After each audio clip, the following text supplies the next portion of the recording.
have you back for that call. So I think like, a lot of you guys, I think all but Quinn, you guys have been on from the very beginning. Nova Legends, we're just trying to get the whole gang back together again. Girls and boys, all the ball players that played Northern Region. It's actually gone throughout Northern Virginia now. It's the Northwest region, like Prince William County and Loudoun County.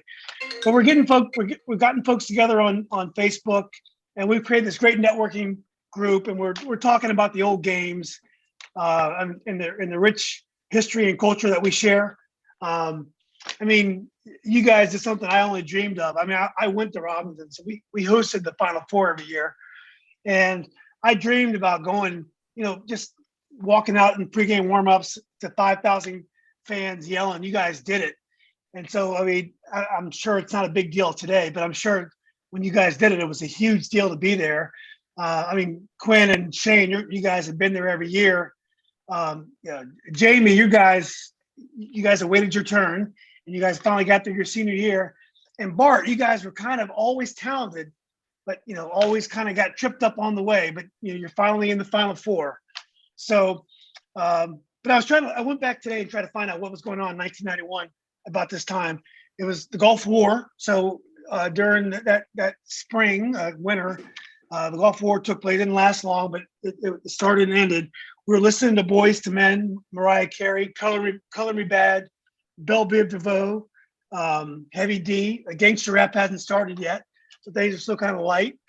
But now we're back to basketball, and I think maybe let's start. And I'm gonna go around, and you guys just kind of quickly introduce yourselves and kind of quickly give your basketball background. What neighborhood you grew up in, where you played to travel, and just kind of quickly catch us up to right before your senior year. For Quinn, it's your junior year. I'll start with Jamie. Jamie's a guy I knew really well because I think Jamie and Keith went to Robinson for middle school, right? Right, Jamie? Yep, that's correct. Yeah. So Jamie was the hardest working kid.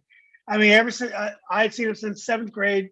I'd come back. I was in class of '84, but I'd come back for spring breaks in summer, and I would coach summer league. Jamie worked so hard. I felt like he had 8 years of high school. He still he played high school forever, and I really wanted this guy to have success because no one worked harder. And he was such a baller, great baseball player too. But his senior year, he got that run that we all dream about. So Jamie, why don't you go first? Yeah, thanks, Julian. And again, we all appreciate you putting on this site and bringing back all these memories for everybody. So thank you. Sure. Yeah, I grew up right there in Kings Park West in the neighborhood with Robinson. So I too dreamed of playing over there, as you know.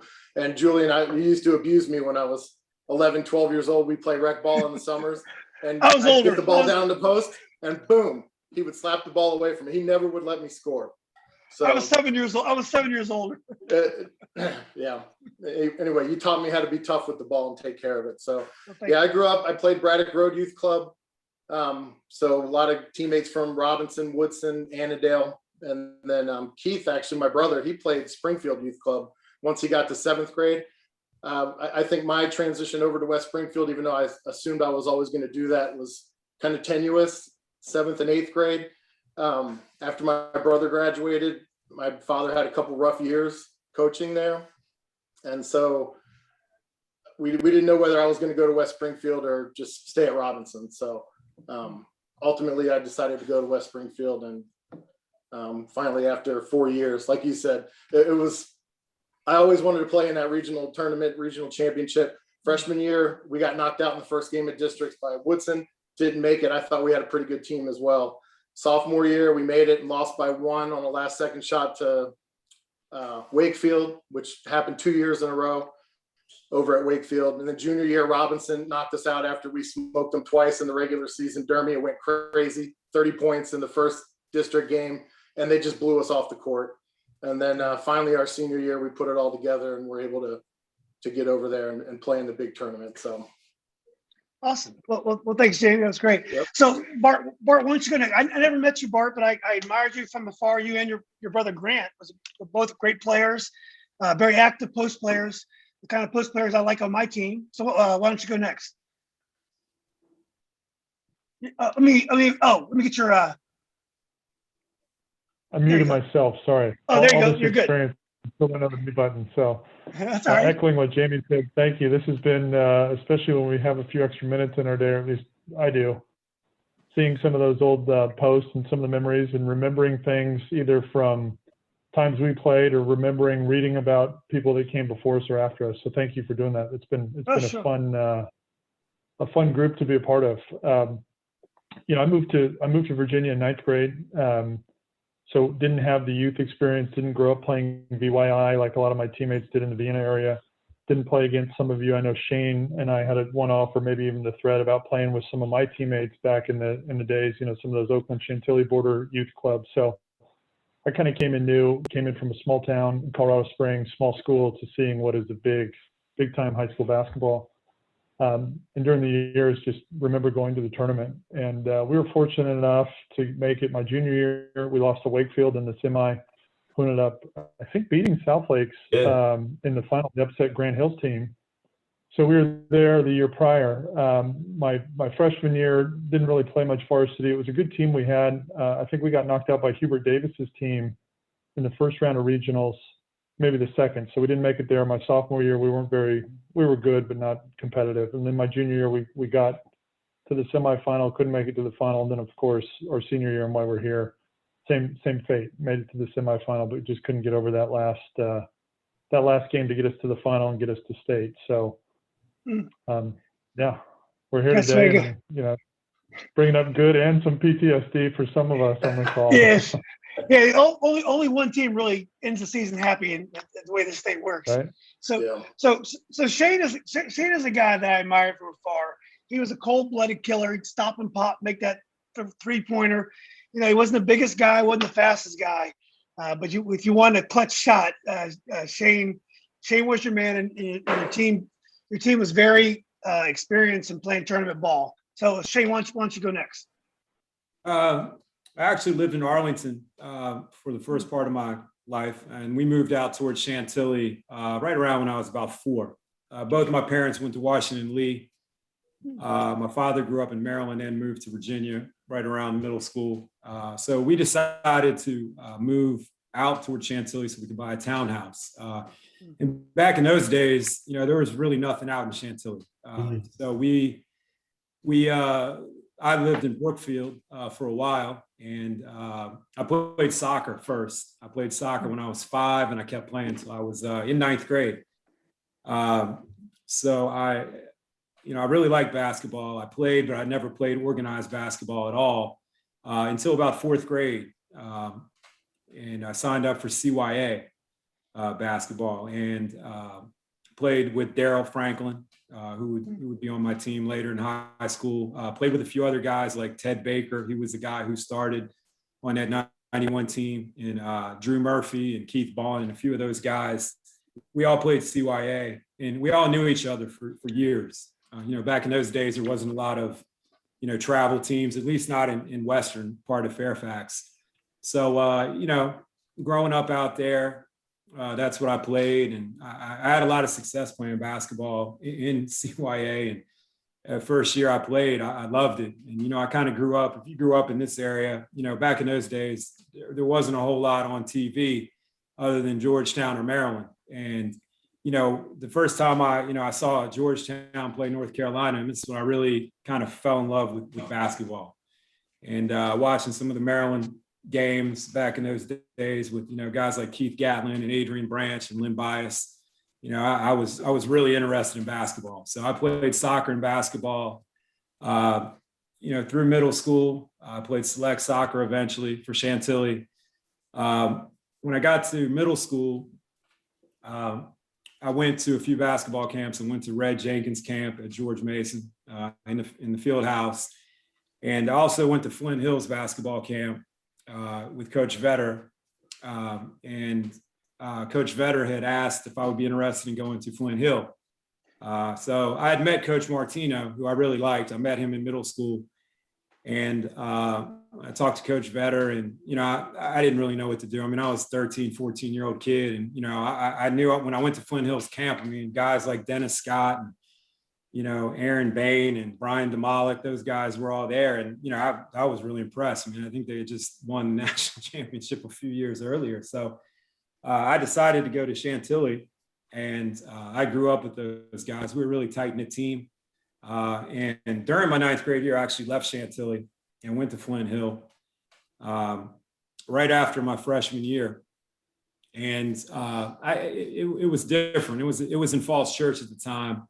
And, I stayed there 3 or 4 months, and, it was great. I mean, Coach Vetter and those guys they were way ahead of the game back in those days. I mean, just with workouts and trainers and weights and all that stuff. But there was a lot of competition there. I mean, I was a good player, but I wasn't a great player. And they were bringing in guys like Randolph Childress that year, and Corey Alexander, and a guy by the name of Serge Zwicker and George Lynch. So I wound up going back to Chantilly. And I talked to Coach Vetter. He's a great guy, stand-up guy. And I talked to Coach Martino, and I went back and actually played JV my 10th grade year. And the core of our team played for 4 years. Tim Fudd, myself, Jimmy Taylor, Daryl came on a little later. But the 4 of us played, and Ted Baker. We got a few guys that came later, but for the majority of our team, we played really 9th through 12th grade. So we were good our freshman year, our sophomore year, in my junior year, Russell Payton, John Havey, and some of those older Chantilly players that played there, Chris Whittick, they had all left their senior year, and they were really good. So, I don't think a lot of people expected much from us that year in 89, 90.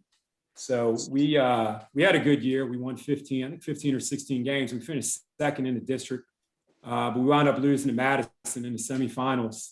And Madison they were really good. I mean, they had, Bart, John Hagler, a few other guys that were really, really good. I think Kevin Wink and Chris played. Chris Hardy played on that team too. Wow, that's a great team. They were really good. So, we wound up playing in the regions. We lost to Woodson. They were good. And we wound up losing. That was Greg Williams. Probably Greg Williams. Greg was a freshman. I think they had a kid named Jeff Miller on their team, who was probably their best player at the time. But, after that game, we kind of got together, and we had the core of our team coming back. And, we figured that, for us, we had as good a shot as any to win the region. So we really worked hard that off season and played in the Flint Hill Summer League. We won that. I think we beat Madison in that league. And there were some really good teams, Mount Vernon, Madison, Potomac, a few other really good teams. So we gained some confidence. And, we were going into the 90-91 season, really confident as a team. And we had everybody there back and ready to go. So, we were really excited. But one thing I want to say, and I think Jamie talked about this, is I went to the regional semifinals in the year before that. And to watch the games, it was incredible. I mean, seeing the crowd, there was easily 5,000-6,000 people there. Wakefield and South Lakes in the championship. It was, at that point, I would do whatever it took to get to Robinson, because if you made it to Robinson back in those days, you were a game away from the state tournament, and, you were playing, and you were one of the final 4 teams playing in the region. So that had a big impression on me as a player, and trying to really get there our senior year. And it was incredibly high talent level the year before, because Wakefield did not win the state, but they had the state champion by 13 and failed to score in overtime. All they needed was 1 bucket, and they would have been state champ. Yeah. And South Lakes also, played Hampton, a very good Hampton team, very tough.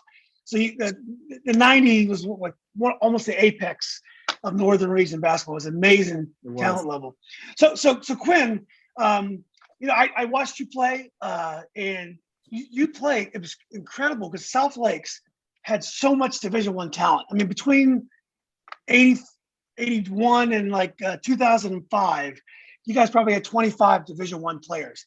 And it's funny I'll tell you, Quinn, people love you. Everyone says what a great player you were, what a hard worker you were. You developed a huge fan club, and it's funny because South Lakes, you guys got a lot of personalities there, so it's not easy to be loved by everybody and be a South Lakes player. So anyway, why don't you give us a little bit about your background and get us up to date with your junior year? Yeah, for sure. Well, I guess I fooled a lot of people, Julian. That's all I know on that one. Appreciate the comments.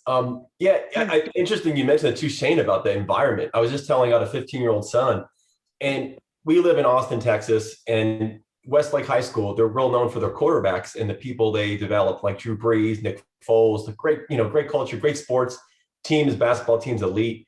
But man, I say I've gone to those games and it's nothing compared to what we grew up with in that environment. Like nothing. I was trying to explain to my kid today, like, you don't understand, like screaming, crazy, loud, packed stands, audience. I mean, like even for the Madison games, those Chantilly games, or just the regular season games, people are off the hook. And I'm like, it's not like that out here. And so it's an amazing feeling. The fire marshal used to stay busy, right? The fire marshal used to shut it down, like turn people away. Yeah, I remember that in Herndon, man. There's people, we couldn't even like come down off a rebound. There was people right down that baseline against Herndon games. So it was nuts. It was fun. But real story, man, I'm a Jersey boy. I grew up, East Side, Jersey Side. I hung out with Snooki when we were younger. And that was just my really? Jersey Side. But when we moved, I moved to Northern Virginia, like for 7th grade. And so in there, it wasn't really my choice. That's where my parents moved to. My dad got promoted and relocated down to the Maryland area. So we landed there. And obviously it was a great culture to walk into. I mean, you had the Jerome Scotts, the Michael Jacksons, Rob Robinsons, obviously Grant Hill. I mean, where do you go from there, right? I mean, Hall of Famer. So coming to that environment, the expectation, the level, the competition, the excitement, like you just wanted to play basketball. And for someone who loved basketball growing up, it became his passion. I was like, this is awesome. Like, let's go play. But I was really your late bloomer. Like my story is late blooming. Like I was the 6'1" point guard on the JV team, my sophomore year. Is that right? I was the 6'1" point guard my JV year. Irvin Green, if you know that name, really gave me an opportunity. I was that typical slow, unathletic kid, but he said, look, I need you to play point guard. And it really brought out a lot of those skills of being a key distributor. In college, I was more like a point forward. And so like that was my junior year. I was 6'1". And so I began to sprout, began to move on. And it was a transition year, right? You just lost Grant Hill in 91. We had a ton of talent on that team. Theron Curry, had Hogan, myself, Joey Beard. I mean, the dude, I think junior year, he ended up becoming the Gatorade Player of the Year in Virginia. So it was a really good culture, really good team. But our junior year, like, I just think we wrestled. Like, we didn't have that chemistry. There was just a little bit more, too much friction. And it would show up. I think we lost. I think you mentioned it, Shane, but I think we lost to you guys my junior year. Tim mentioned it. I think we lost 2 or 3 times to you guys. Three. Yeah, 3. Tim's here. Who's counting, right? Tim, who counts, right? I mean, what does it really matter? But good to know it's 3. Oh, we counted. We definitely counted. I don't blame you, but we just took the L. I mean, we took the L against them, and that carried really over. Like, I think some of the chemistry became some of the challenge, and that the semifinal. We didn't get it done. Like they had better chemistry, they played better together, and they won. Like that's what made them successful to me. We figured it out more of our senior year, and as pieces came to that puzzle. But that junior, man, it was a tough go with that. Yeah.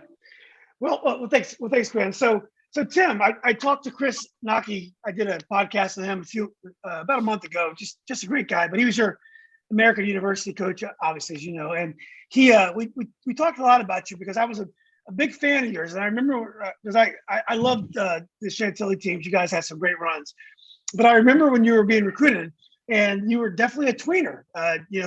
It was hard to see where you fit in at the next level, and Chris was he just said, look, the guy came in from day one, just worked, and he earned his way. So you're more than just a great basketball dad. You were a great player yourself. So why don't you go next? Just kind of tell us where you started your basketball, and catch us up until your senior year. Well, my situation is probably much different than most everybody else on here.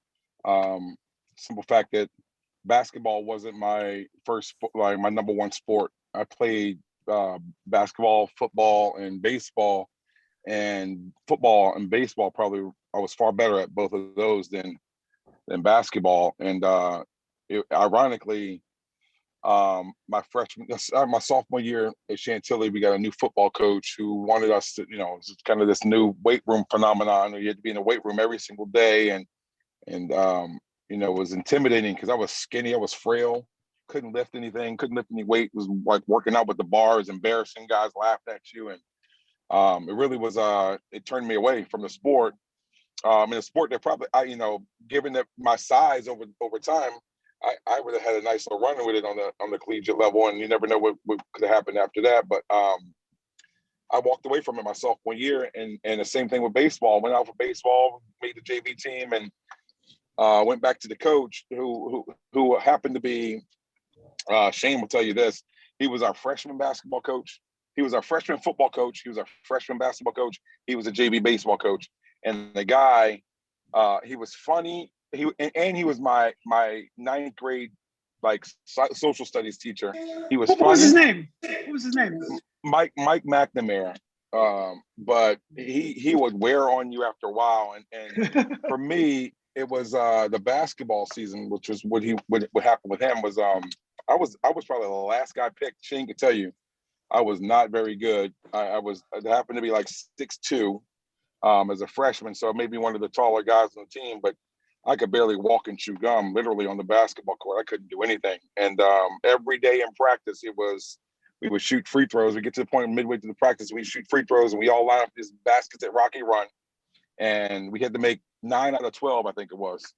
And we got to the point where everybody had made 8. We got to 8, and he would call my name every day when they had to make the 9th one, and it was like we were 8 of 11 or something like that, and I would miss every single day.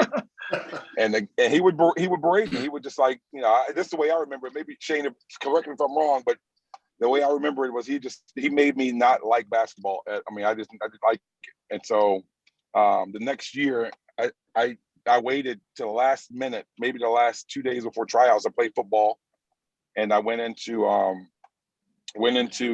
decided to go ahead and try out. I wasn't going to do it. I was like, I don't want to play, but all my friends are playing. So what am I going to do during basketball season when all my friends are playing? So I ended up playing, trying out, and I had gotten better over the summer. I had changed my shot. I shot the ball with 2 hands prior to that, and I had changed my shot, worked really hard on that, and slowly but surely was getting a little bit more coordinated, and made the team. And I don't think I was the last guy at this time, but I still wasn't playing. And it wasn't until midway or towards the end of the JV season, we played a game at Marshall, and for whatever reason, we didn't play well. We were really good, but we didn't play well that game. We got beat pretty bad, and I got 4 minutes of playing time in the fourth quarter.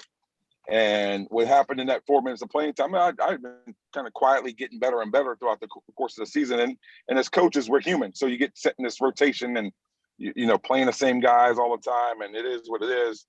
But and I tell kids this all the time because as I coach, but I got an opportunity to go play 4 minutes in the game, and I had 14 points in 4 minutes.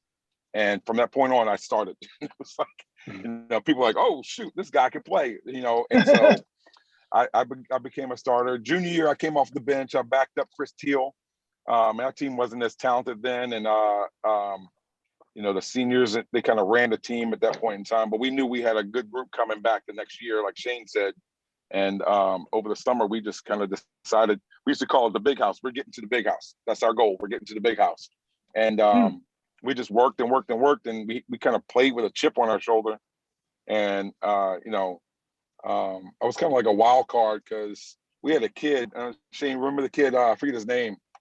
You talking about Nesselrod? Yeah. 2 brothers transferred in the middle of summer. And they almost, Quinn, they almost were the pieces that killed our chemistry. Actually, the older brother wasn't, but the younger one was. He was a freshman, 6'5". He was talented. He could shoot threes. And we had a squad. We knew we were going to be good. But this kid was coming back, and he was like demanding to start. If he wasn't going to start, he was going to transfer back home and all of this craziness. And he was demanding coach start him. And Martino was acquiescing. He was going to start the kid and bring me off the bench. And I was like, I just asked him, I said, why me, coach? Like, what did I do? And he's like, oh, no, it's not you. It's something. But this kid didn't earn his spot. He basically, he was going to be good, but he basically kind of whined his way into a starting role. And then when school started, for whatever reason, he didn't like school, and he ended up transferring back to wherever he came from, which thrust me back in the starting lineup. And at that point in time, we just ran away with the thing, and which was the best thing that could have happened to us at that point. Tim, if I knew that, I would have paid that guy money to stay, man. I'm thinking the same thing, Quinn. I would have built that money for that guy to come and did a disruptor, man. That's Hey, true. listen, All of us. If he had stayed, we probably would have fought. We would have fought him in the locker room. He was that disruptive.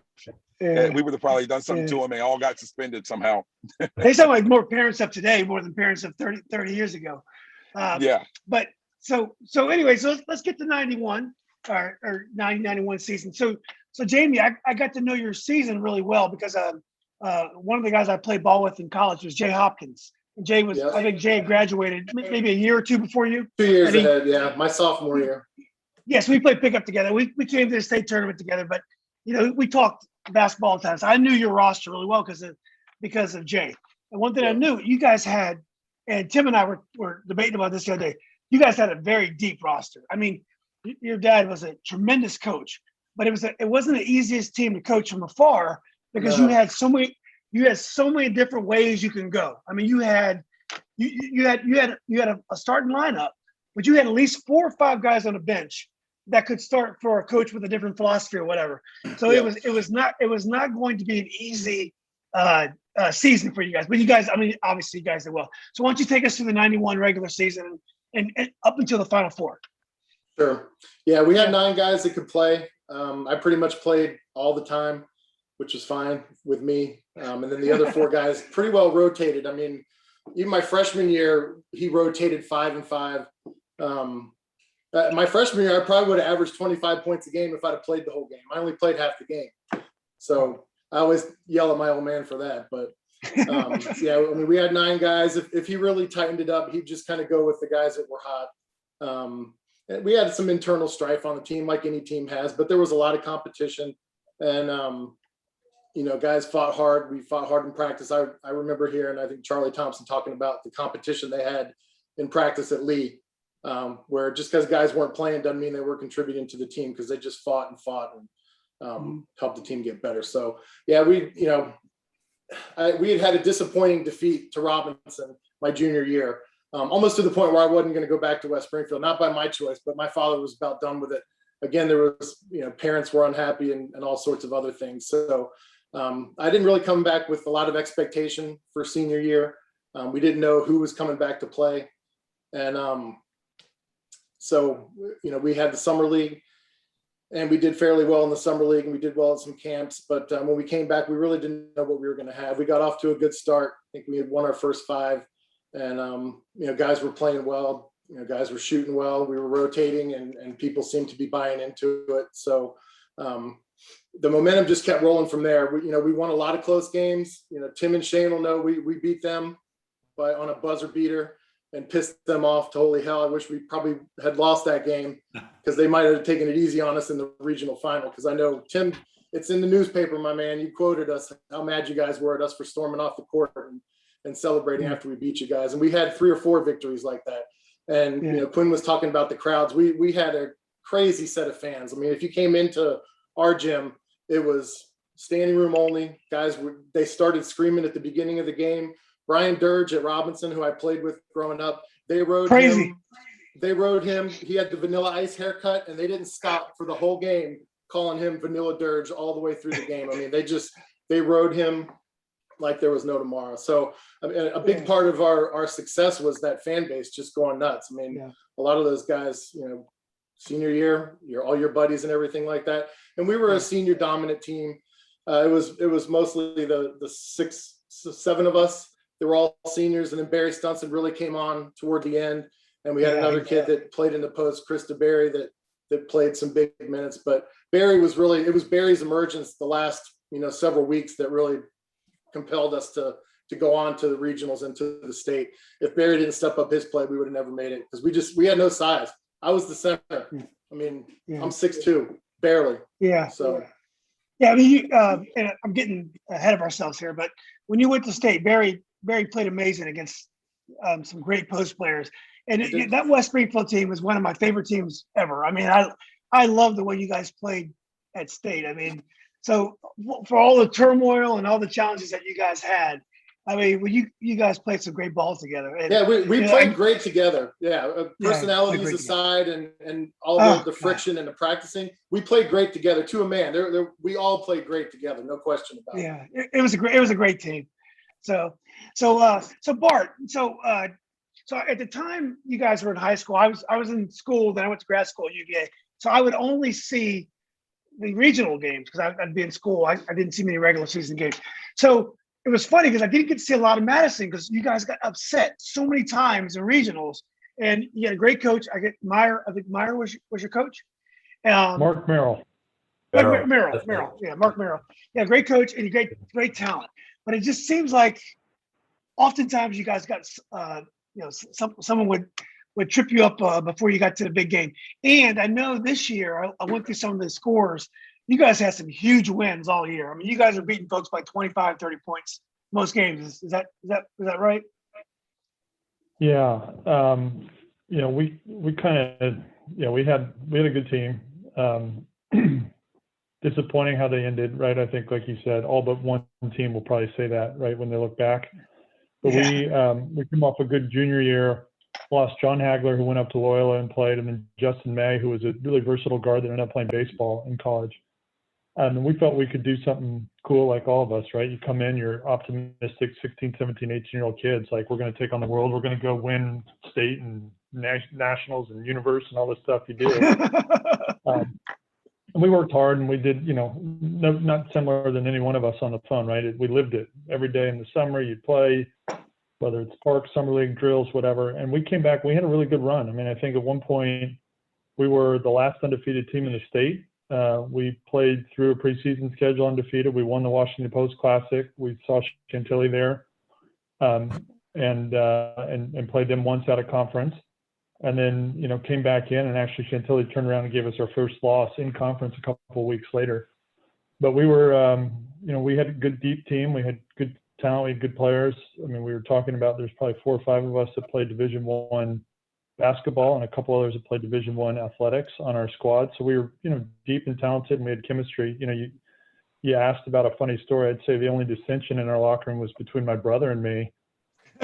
When I thought he was being too slow getting out of the shower, and I was going to leave his ass in the locker room, and then brothers wrestle and fight, and then you have some fun with it, and that was really it. So we were pretty well connected. He was 2 years younger. He was 2 years younger than you. Yeah. So he played as a sophomore, so he was there. We had a guy, Kevin Wink, who was our point guard, who ended up playing at Bucknell. Yeah. Chris Hardy, who was my class, ended up playing football at Villanova. And another guy that we actually got lucky with, a transfer in from Annandale, Omar Illich, came in the kind of right at the beginning of the year. So he was really a key piece that really accelerated us and kind of made us that much better, that much more than we were prior to Omar's arrival. But I think you nailed it. We got upset in the semifinal in districts. McLean. I mean, if you think about the Great Falls district, and I know we've got a little bit of a bias here, Jamie. But Herndon with Latiki didn't even make the semifinal of our district. So they didn't qualify for regionals. So like a team that might have been picked preseason to win as easily as any one of us, with that squad, didn't even get to regionals because they got knocked out by McLean in the semifinal or in the first round, a 4-5 game in our district. Hey, Bart, who was that? Who's on that Herndon team? Was that Latiki? Was that Colombo? Kevin Gary Cook, Hall coach, Jesse Phillips, Latiki Colombo, Kevin Cook, and they were nasty. And they when you played them in their place, they would punch you, elbow you. It was like the referees deliberately did not call any. Literally, it was a war when you went that place. Julian, that may be the best district of 5 teams ever with these guys. Because McLean almost beat us before we got to Madison at our place. Wow. Brent Bombush came out and hit like 4 threes in the fourth quarter, and they almost knocked us off. So Brent and Bart and I all had played AAU together, so I knew Brent. I didn't think he could do that. So and Tim nailed it, man. Their fans are ruthless too. I mean, I wouldn't probably even want to repeat in this camera what people were saying to you when you played and what the chants. Their chants were so crazy, like the whole school would be like expelled for bullying right now with the culture we live in. Oh, 100%. It would like. So Bart, go ahead. I'm sorry to interrupt. Bart, why don't you go ahead and finish up? Yeah, no. So I was just going to say we came out of what I thought was, and I'm biased, a really tough district. These guys on the phone here with us in the district knew it. Got tripped up, close one at McLean. They were hot. I think we overlooked them. Frankly, we saw they beat Herndon. That was where we were thinking, like, okay, we got the bye. We were the 1 seed because we got the pass for being the regular season champs. So we were waiting to see who came in. Herndon loses. We think we've got a path to either South Lakes or Chantilly in the final, and then we overlooked them. So made our path to the regional a little harder. But I think we kind of regrouped and we were rolling. We smoked the 2 teams we played prior. I think we beat Annandale by 20 or 30, and we went over to West Potomac and put a hurting on them. I think they were shocked to see us do what we did because we full court pressed them and we zone trapped them and they just had no answer, and we kind of won going away. So we felt pretty good coming into the game against West Springfield. But obviously, we got on a hot start, and I think Coach Warren and those guys kind of took a more strategic role or a more strategic approach to the game, held it a little more. They knew we wanted to press and get after it and score in the 80s and 90s where we were more comfortable. Yeah. And, we're real deliberate and frustrated the hell out of us. Well, if we're going to get the Coach Warren is definitely one of the greatest coaches in Northern Region history. He's just an amazing tactician. So Shane and Tim, I'm gonna let you guys split this up. So right. Why don't you guys go through your senior year? One of you start, one of you finish it up, and get us up until the Final Four. All right, Tim, you want me to start and finish? You go for it. All right. We had kind of like everybody said. The district was really tough. And the one thing that Coach Martino talked about all year was staying out of the 4-5 game because, there were 5 really good teams. I don't know if we expected McLean to be as good as they were, but, we knew they could play and they could beat anybody. So that was, we obviously wanted to get to 1 seed, but, you wanted to stay out of that first game in the 4-5. So, that was one of our goals prior. And we knew the district was going to be really hard. I think Herndon they were the preseason number 1 team in the region by the Fairfax Journal, if I'm not mistaken. And, you obviously had South Lakes and Madison. So it was a brutal district. And I have to play them twice. We actually played Madison 3 times because, like Bart said, we played them in the Washington Post tournament at McDonough Arena, and they beat us. So early in the year, we went in, and, we had a lot of confidence. We thought we were as good as any team. We had a decent junior year. So we come into the season, we got off to a hot start. We didn't play a whole lot of good teams early on, but we beat the teams that we played handily. And then we got into the Christmas tournament and we played some really good teams. I think we played Flint Hill first and we beat them, and then we lost to Madison in a tough game. And we wound up losing to Good Counsel in the consolation game. So, that was some pretty good competition. And we wound up, I think South Lakes was our first game after the break, and we wound up playing them at Chantilly, and they beat us. So, we went from like 5-0, 6-0 to like 6-3 really quick. So, for us. I'll call a quick timeout on that game just so you know. That was the last time Quinn beat us. So, to be fairness with it, like I have a VHS tape of only a few of them, but I have that game on tape, so I've watched it a few times. Just so you know, you gotta download that. You gotta put that on YouTube, Quinn. So we lost to South Lakes. We wound up turning it around, and I don't think we lost again for a long time. So we went on another run. We beat Madison at Chantilly. I think we played them at some point early to mid-January, and it was a good game. Madison was a really difficult matchup for us. And what Bart said, that Omar Illich, I think he transferred from Edison. He was tough. I mean, they had 5 starters that were like, there was no weakness in their starting 5. And their 2 guards, Chris Hardy and Kevin Wink, gave us a lot of issues. They were big physical players. So we beat Madison, so we kind of even the tables right there, and we were rolling.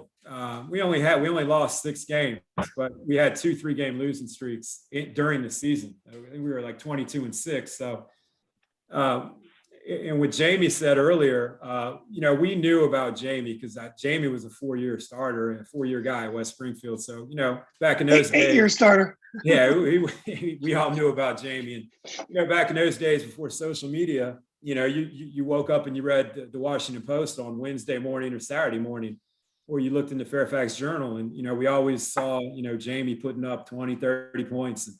So, for whatever reason, that game was late in the year.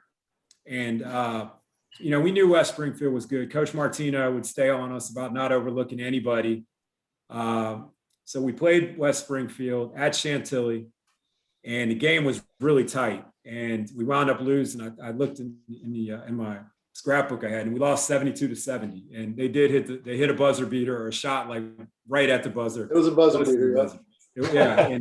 And I think Jamie actually in college got me on a buzzer beater too. I did. I played against him several times in college, man. So and it was way worse than that one because it was a prayer with my eyes closed. Yeah. So I mean, he was one of those guys when he shot. Jamie has a lot of buzzer beaters. Yeah.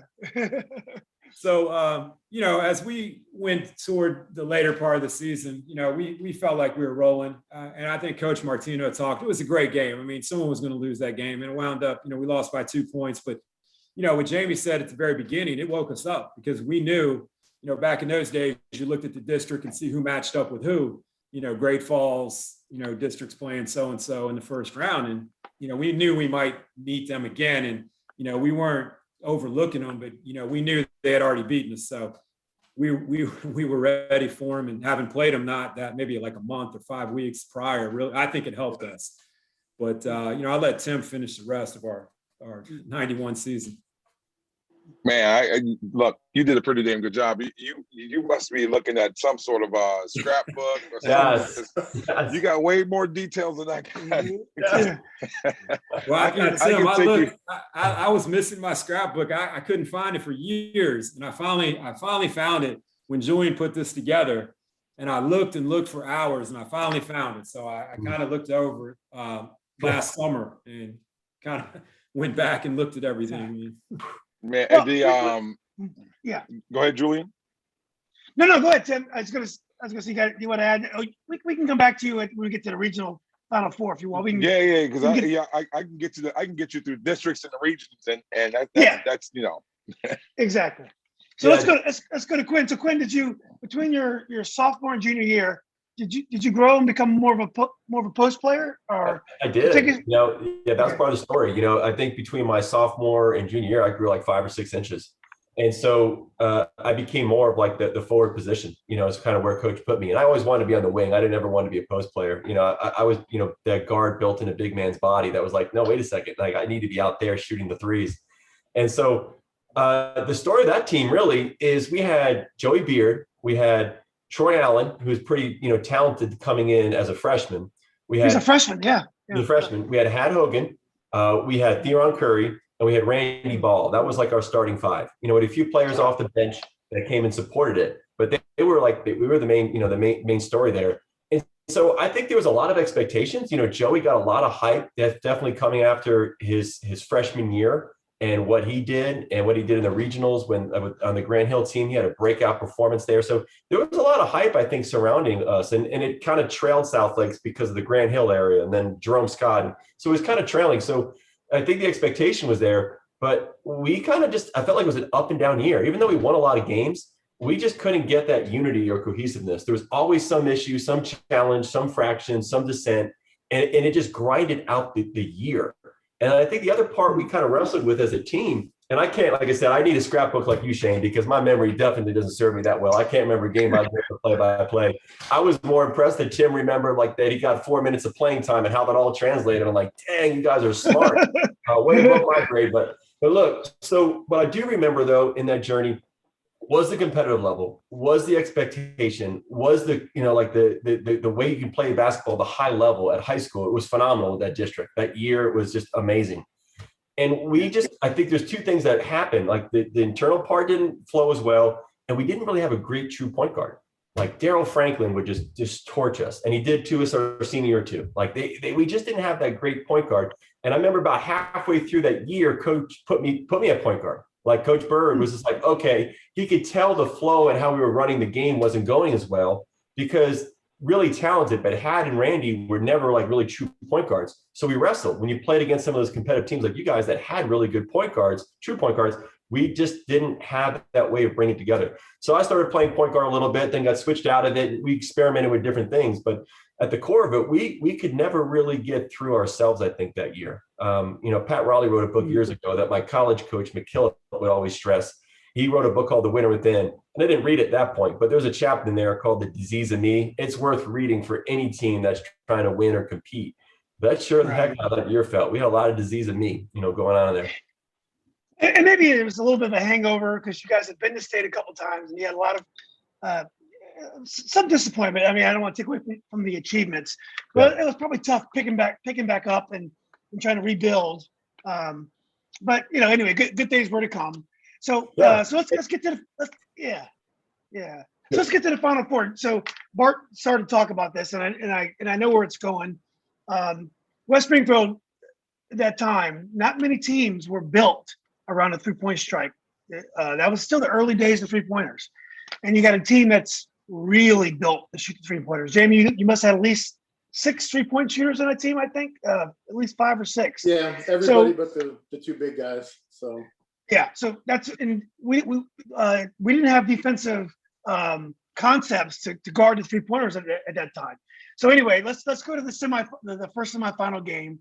I guess Bart had said that West Springfield kind of broke the game open early, and is that what happened, Jamie or Bart? Jamie, I recall we got up early, right? We kind of came out and we were up maybe 20-10 or. Yeah, they got I just watched the game to prepare for this. They got up 9, which surprised me. I didn't realize that because I thought we held the ball the whole time. But that was our plan, was to hold the ball. And Bart, is that right? We played AAU together. Bart knows the offense. It's not a game offense. It's a close the game offense. But we ran it with Grant Hill and Randolph Childress and Charles Harrison. Bart and I would stand out at half court and just be the relief valves while those guys played 3-on-3 and just set back screens and just put the games away. But that was our plan. We expected to play West Potomac. West Potomac had already beaten us, and we were going to do the same thing to them. But Madison, obviously handled them. And so, again, with Bart's size, we didn't have anybody that could handle Bart. And we knew they were athletic as well. So my dad knew we had to do something other than just play a straight game. So, he's like, let's just run the 3 game. We ran the 3 game well. We closed out games with it. If we figured if we could get the lead and play that way, we would frustrate them and, make them come out of their big zone, trapping zone. And it didn't quite start out that way. We turned the ball over early. Jarek did not like to play ball control. He liked to get it and go. And so, we had to, we had to work through some early turnovers. Plus, they pressured the hell out of us. I mean, the point guard, the Wink, he was tough. They were all tough. And, Bart and even Grant. Hell, I played AAU with, I didn't even know Grant existed until he started draining threes against us. So, but that was our plan. They did get ahead of us 9, and then we came back, and just like that, we knocked down 3 threes in a row and got back into the game. And then I think we pretty well controlled it from there. We stayed ahead of them by 4 or 5 the rest of the game. They never could really catch up. And you kept holding the ball. I'm sorry. Yeah. Bart. Yeah. I was going to say, I think, we got frustrated because we got out. They turned it over. There was some pressure that was working. And all of a sudden they hit a few threes. Grant, my brother, he'd come off a game in the first round of regionals where he had 5 threes in the first half. He had 27 at half against Stewart. So we had guys that felt that they were in a groove. They were hot. We didn't knock a few down. And then to Jamie's point, they got up like 5 or 6, which when you're playing against a team that holds the ball is very deliberate, feels like it's 20, right? So it kind of fed itself. The more they held it, the more anxious we got. We could never get back into it. It's so funny, Bart, because your Madison team, you probably could have competed with almost any type of team out there. But West Springfield is a team that's a little different. They have wrinkles they can throw at you. And it was the same reason why West Springfield almost got the state championship. They played 2 great teams, and they just weren't ready for West Springfield. I mean, any other team they could have probably beat easily. But Springfield was very unique, and they ran a lot of motion around the 3-point stripe, and it was just very difficult to guard if you're not used to that. So in hindsight, like one of the things our coach would tell us is teams that press hate to be pressed is kind of an easy blanket statement, stereotype, throw a blanket on it, but it was true, right? West Potomac was fast. They liked to pressure it. And once you put pressure on them, it was like they didn't know how to handle it. What we didn't think through was the opposite. Teams that like to play slow may not, on the other side, had we not pressured, had we just fallen back and let them sit there. I mean, at one point we're up 8 or 9 and they're holding the ball like, great, we'll go in a half up 8 and we'll win by 8. That's fine by us. If no one scores, we'll win 20-12 or whatever it was. But I think that impatience is what was our undoing. That's a good point, Bart. That's kind of what George Wythe did to us. They just sat back in their zone. They had 3 big guys, and we weren't going to throw the ball inside to score. So if we didn't shoot well, which we didn't in either of those 2 state games, we didn't shoot well. That's ultimately what cost us. So if they had come out after us, we would have carved them up. Layups, nothing but layups. Yeah, George Wythe, and we'll get to that. But they had an athletic advantage over you, Jamie. They were quick, but they sat back in that matchup zone. They didn't play into your game. They just sat back in their matchup zone, and they would try to match up with all your 3-point shooters. Yeah. And that's what they did. As Bart said, sometimes if you open yourself up and you pressure, that's when you get in trouble. Yeah. So even if you have the athletic advantage over another team. So anyway, let's get to the other semifinal. So Chantilly's playing South Lakes, and it's got to be a very familiar rivalry. Not only the regular season, but the year before, you played regular season, and also probably in the tournament as well. So I was there for both games, but I don't remember how it transpired. So who wants? Was that the fourth time you guys played that year? Yeah, because we played them the week before in the district tournament. Right. So we had played them. Yeah, that was our 4th time, and they beat us the first time, and we had beat them the final 3 times. So I don't know what it was about South Lakes for Chantilly. I mean, like, we came through, and I went to Chantilly by happenstance. My stepfather was a teacher there, and I grew up in Falls Church, and I was kind of a knucklehead growing up. And my mom and my stepfather didn't want me going to Falls Church. They wanted me to go to Chantilly so that I could have someone supervise me, looking over my shoulder, making sure I was doing the right thing. And so I didn't know anything about the rivalry, the Chantilly South Lakes rivalry that we kind of walked into. All that was new to me, because I actually was before 9th grade. I went to middle school out in Warrenton, and that's where I grew up. And then my mom got remarried, and we moved to Falls Church, or what have you, and all that kind of transpired from there. But that Chantilly South Lakes rivalry was different. It just made you, it made you act a certain way. That I remember that every one of those games got more and more amped up. We got better and better as the year went along, and we clearly were better than South Lakes at the time, because we, like Quinn had said, we were just more together, and we just knew that we would outlast them at the end of the day. We were going to win those games. And you could kind of see them break down as the 4th quarter wore on. They just didn't believe that they could beat us. And it kind of was it a close game? The game in the regional was different. They came out and they didn't wilt. Like, we expected them to kind of just give up. The way that they kind of did the last couple of games, and that regional game, they fought us tooth and nail all the way down to wire. And it was a high scoring game, a fast paced game. It's always competitive, and a lot of ill will was going on. I remember Curry spit in my face, and probably, I remember that, like, the third quarter. I remember that. Maybe it was earlier than that, but I don't know how I didn't punch him at the time. Yeah, Tim, I was right next to it. I'm like, oh wow. I was like, I'm gonna have to pick this up, because I couldn't imagine anything different happen at the moment either. Right. It was like that. Like, dude just spit in my face, and well, you had to win the game. You had to win the game. Yeah, so but at that moment, it was like, I don't know how I did not react. I mean, it was the referees didn't see it.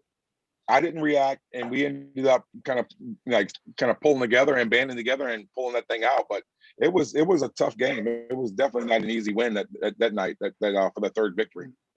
Yeah, it was one thing I remember, kind of what Tim said.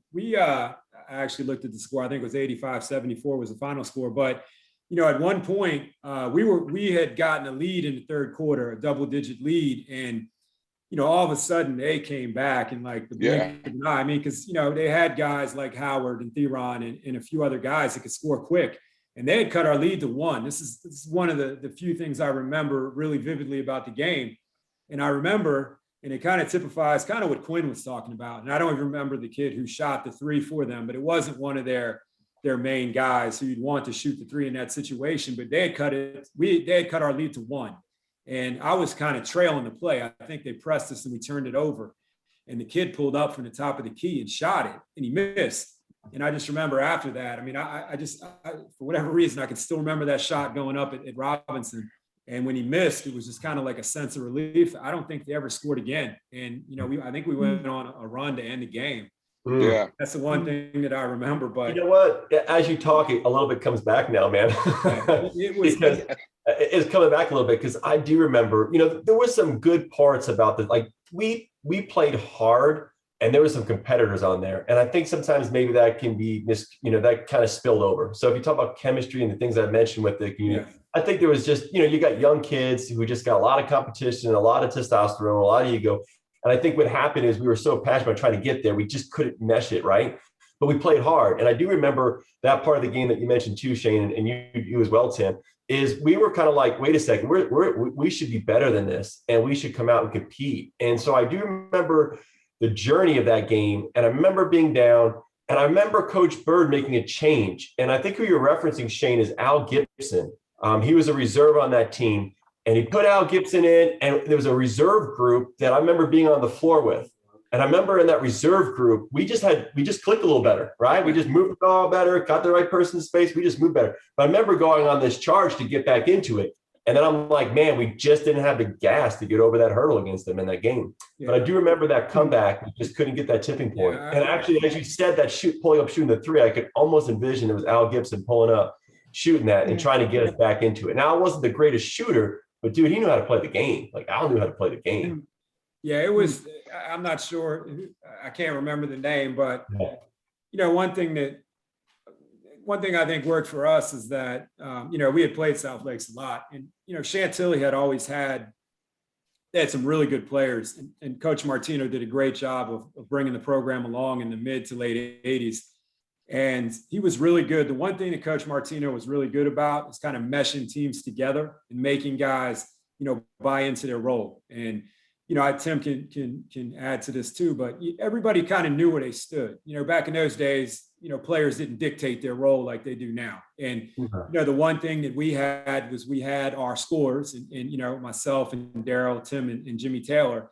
And most of the time we knew, we need to get the ball to those guys when it really matters. And we had, defensive guys like David Carroll and Ted Baker. And we had guys coming off the bench like Keith Bond and a few other guys. And, everybody knew their role. And I think that got us through the region because South Lakes, they were really good and talented, and West Springfield beat us. So those games were tough games. I mean, anybody could have won those games. But, we as a team, we were a tight-knit group. I mean, a lot of us, we hung out outside of basketball. Tim, Daryl, and I would go do things together outside of basketball. And, we were friends off the court. And, that's the one thing I remember about Coach Martino. He was really, because we had some different personalities, but, there was never anybody that was envious. If Tim scored 25 points and I had 10, I wasn't going to be mad at Tim, because we needed all of us to win. I mean, there were so many teams that were talented. It was hard. It wasn't like that at South Lakes. If one guy had 25, one guy had 10 at South Lakes.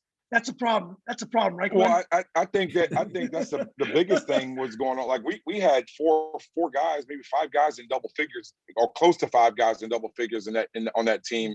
But Quinn, I don't know if you know, but I know Had, and I know Leron. His brother cuts my hair. No, Tony's my boy. We were in the same class. Yeah. I still connect with those fellas on the Facebook.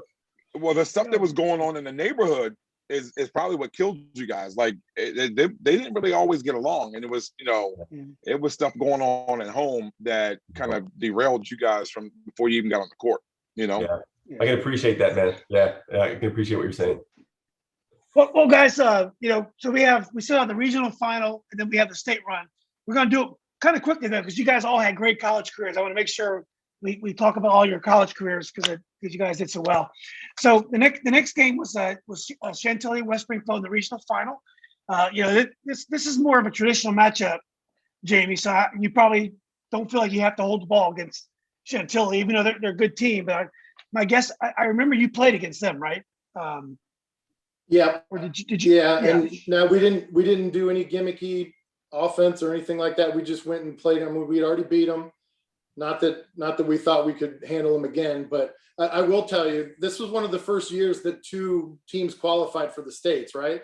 And like my brother graduated 86 and 85, they would have made it to States, I think, but they lost in the semis. So there was a big sense of relief getting past Madison and advancing to the state tournament. Not that there was any letdown or anything like that, because God knows I wanted to go win the regional championship, but you had that sense of relief. And so the sense of urgency wasn't quite as great. And we weren't going to play any type of special. We were just going to line up with them and go out and play and see what happens. And I actually thought they beat us fairly handily, like the whole game. But I went back and looked at the book. We were tied at halftime. It was close at the end of 3, and they pulled away in the fourth quarter. I thought they got up on us quick and stayed ahead by 10 points the whole game. Because I don't remember ever being in that game, to be honest with you. But they just had too much. I mean, the 4 of those guys, Daryl, first of all, we didn't have an answer for Daryl. Nobody did. We didn't have an answer for Tim. And when you got 2 guys like that, you can't have Shane not missing shots. And if Shane's not going to miss shots, then you're screwed because you got to lay off of somebody. And then on top of that, I think Jimmy Taylor had 19 in the game. So they all 4 scored. You're just not going to beat them when they all 4 score. We needed 1 or 2 of them to be flat and cold, and it just didn't happen. Yeah. So Shane and Tim, I mean, that game went pretty well. It was probably a game without drama for Chantilly. Well, I mean, I think Tim might remember this, but Daryl Franklin got in foul trouble. He picked up 2 fouls, I want to say in the first quarter. So we were a little concerned. I mean, that's one thing I do remember from that game, and I had to be the point guard for the remainder of the first half. So I think at that point we were just trying to stay in there, and like Jamie said, it was tied. I think I got in foul trouble that game as well, Shane. I think I remember, maybe not as early as Daryl, but I think I had 2 going into the half, and that meant sitting down and watching for a while. Yeah, so that coupled with the first time we played him, I mean, we were concerned, but I do remember the fourth quarter. Jimmy had a great game. I want to say in the fourth quarter, I think I looked it up. I think I had 16 in the fourth quarter, either that or 14 in the fourth quarter. But we started rolling. But it was a good game. I mean, they were good. Coach Warren was a great coach, and it was a tough game. But I think Jamie mentioned, once you get to that game, you're a little more relaxed because at the very least, you don't want to win the championship, but you also know there's another game next week. So yeah. Well, unfortunately, we got really good news after the game because Bayside got upset by. I mean, you guys were going back and forth, but it is true. I mean, Deep Creek was no slouch, but they weren't Bayside, and we were happy to see. They were the South Lakes of the South. But that's the thing. I think in the regional stuff, everybody was familiar with everybody, and we all knew everybody. We played at all the teams that were in the regional Final Four, so we felt like we had a great shot. And then the biggest kicker, I guess everybody could say this, but we were playing so well at the time. The regional came along. We played Mount Vernon in the first round or the second round of that, and then which were considered a really good team, and we blew right by them. We were playing so well, like everything was moving in the right direction, and we were kind of going back and forth the other day, Julian, that I thought we were one of the best teams in the state. And then we got the bad draw. I mean, we got the real regional champion of the South, and Drew Bayside, and that was the bad matchup for us. You know what, Tim?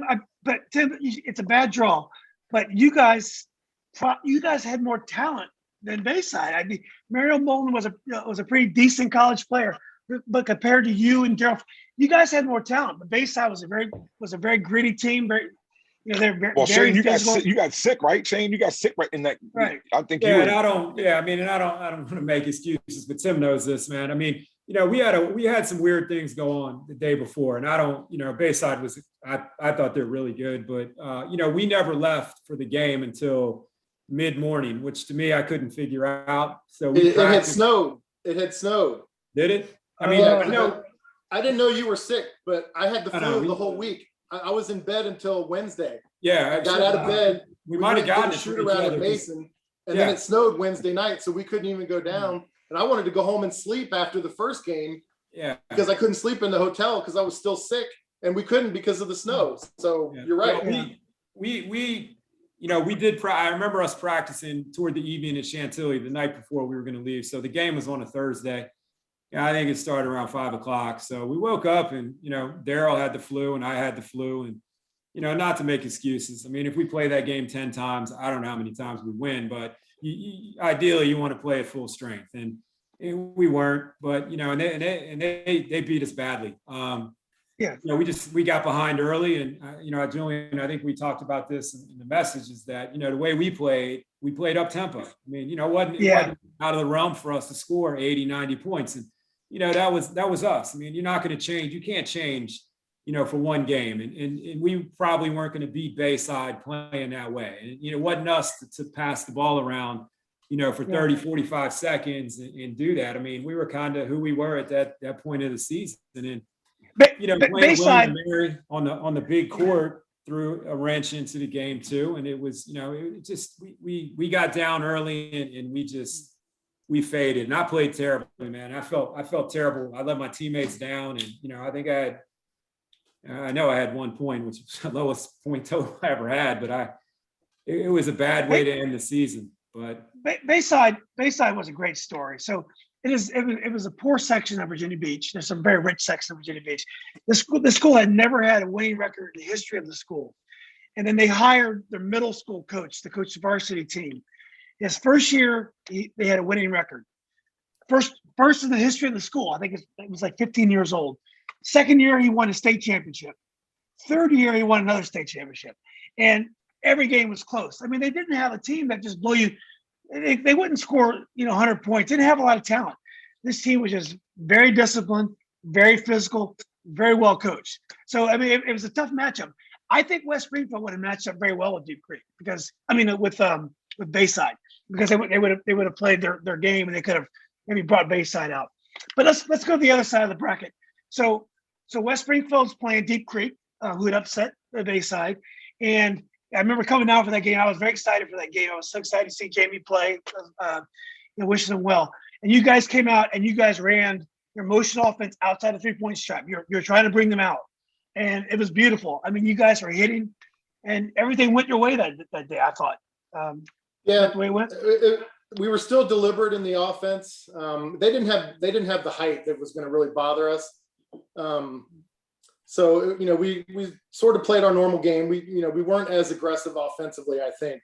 It was relatively low scoring affair, but the second half, I think we got down as much as 6, and then we made a quick run.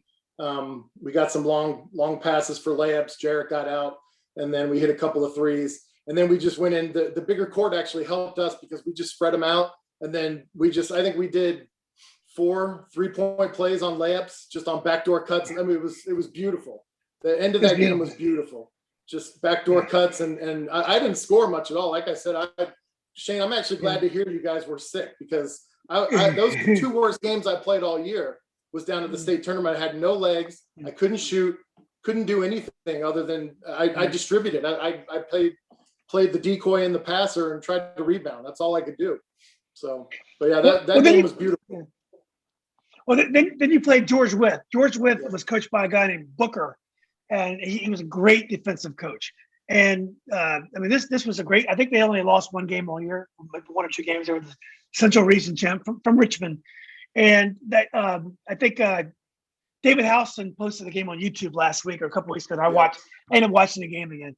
It was a great game. You guys did not hold the ball. You guys played against them. Yeah, we just didn't shoot well. We started off and we got down. I think we were down 13, something like that. And then we stormed back in the third quarter and just hit a bunch of threes. And then it was close right there till the end. And we had 3 overtimes, and we got the ball. I think I got the tip. I don't remember. Either we stole the tip or I got the tip. And we just held the ball to the end of each half. And they blocked one of my shots, I think, on one of our set plays. And then after that, I figured I'd try to penetrate, and they just took the ball from me. went right down the court and shot a layup before Ryan even had a chance to foul. And it was over. It was heartbreaking. It was over before we even knew what the hell hit us. And Yeah, it was, it's very sad. all in my hands. It still drives me nuts to this day. Well, you did the Northern Region proud. You guys played great down there. Those are two great teams that you played. It was, and I know you probably felt we like made a good showing of it, and it was a great game, and we had great crowd support. The fans were great, just not the outcome, Yeah, I was sitting in the student section cheering with the students. I had a blast. Me and Jay were there. So anyway, great run. But so Bart, let's get to the post high school, and for Quinn, senior year and post high school. But so Bart, you end up going to Stanford. So how did you end up going to Stanford, and and how did it go for you out there? I mean, it must have been very nice to be out in California to go to college. Yeah, no, it was. I want to first say I want to drop an assist to Tim Fudd. So he may know this, but fun fact, his chemistry partner, his junior year, is now my wife. And we played an AAU summer, like one of the local teams. And my wife tells me, "Oh yeah, Tim Fudd, my chemistry partner." I was like, "No, the basketball player." She's like, "Yeah, whatever. He's my chemistry partner." He kept telling me, "Sarah, you got to go talk to this tall guy at Madison," because she's tall. She's like 6'2". So you got to talk to this tall guy. So Tim, thank you for that, because eventually she got around to talking to me, and now we're here. So thank you. But yeah, I finally an assist. A best assist he's ever given in his life, at least to me. Exactly. Maybe the only one. I had career high 19 one year at AU, so that's a special one. That's a big one, though. Yeah. By the way, Tim is a very good chemistry student, from my wife said. So if coaching doesn't Only work out, guy in my class to get caught cheating twice. That's it. So I came west. I wanted to stay kind of closer to home. I actually wanted to go to UVA. They wanted to, I think they took the kid, Junior Burroughs and Uri Barnes. So you remember certain things of, those losses, right? This is the personal loss. I wanted to try to go to UVA, play there, closer, be around. Didn't work out. And then Stanford, because of the way they recruit, was able to offer before my senior year. So that really was a big help, I think, to our team and me, because, as you guys know, if you can come in and have that monkey off your back with where I'm going to go to school, and if you have a bad night or you get sick and you drop 6 assists and 10 rebounds and hustle and don't score many points, oh my gosh, what are people going to think? So I was able to do that. Got out here. My freshman year didn't play at all. Played behind an All-American named Adam Keefe. My junior year, we were very bad. We had a lot of injuries. I think we were 7-23.